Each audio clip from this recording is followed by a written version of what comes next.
Hello,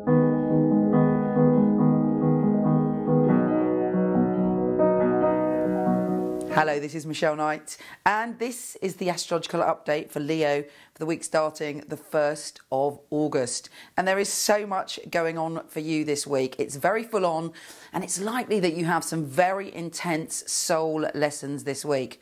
Firstly, we have Venus, the planet of love, in your sign, but it's squaring Jupiter, the planet of good fortune, in your 10th house. Now, on the one hand, when it comes to your work, you will dazzle and amaze people. But on the other hand, you may feel that your ego is tested in some way. Now, I think the ego is sometimes a much maligned thing when really our ego is essential to us being on Earth. If we didn't have an ego or an I, we wouldn't be able to function because we would be just a mass of mush, oneness, and we wouldn't be able to even walk out of the door in the morning. Having an ego, which Leo knows all about, allows us to be the unique soul that we are, to be the divine and unique shard of God, the universe, whatever way that you want to put it, but our little part of the whole that is evolving and growing and therefore evolving everybody and everything. So it's a good thing to have a little bit of self-confidence and to follow your own unique path. However, if we get lost in ego or power or momentarily think that we are separate from the whole, or we are like, do you not know who I am? Or, you know, I will not tolerate this. And we go into pride, which is another shadow side of Leo, then that is our downfall. So it's really important to allow the best aspects of what ego is, of what your unique soul is this week, and allow yourself to express who you truly are, but don't go into battle over anything, because really you don't need to. If you have something very strong to say, or you disagree with something, particularly around your career, if you handle it with love and gentle, really grounded self-confidence, you have absolutely nothing to worry about. And in fact, you could transform a situation with love. Venus is the planet of love, and it's in your sign. So just come from your heart and you'll be fine.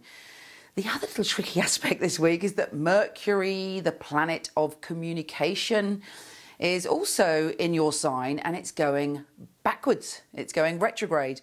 So when it comes to communication, you may find yourself going over old ground, talking about something from the past. And this is also connecting to Neptune, the planet of illusion, in your 7th house of relationships. So when it comes to relationships, there's a lot of planetary energy focusing on you at the moment, and how you communicate and who you are in relationships and what's real and what's illusion. You might feel that you want to run off and do something completely intense with a lover, and you might sort of throw caution to the wind when it comes to your career. But that's not obviously, if that's what you want to do, fine, you have to follow your heart, but it's not necessarily, you know, clear thinking that's leading you in that direction, or even what your soul really wants you to do. There could be some confusion about your love life and your career this week. Just be still and know who you are, and look at the bigger picture, and whatever you do, don't argue with people over trivial things. Allow yourself to be the highest expression of all that you are. Be magnanimous, which is another great thing Leos are good at. Be loving and be still before you make any decisions. And then you could come to a revelation. Neptune is an incredibly important planet, and it gives us very, very deep lessons about things, because not only is it the planet of illusion, it's also the planet of our higher selves, of our real spiritual truth in a way. So beneath the illusion lies seeds of wisdom. Anyway, take care, have an extraordinary week, and I'll speak to you soon.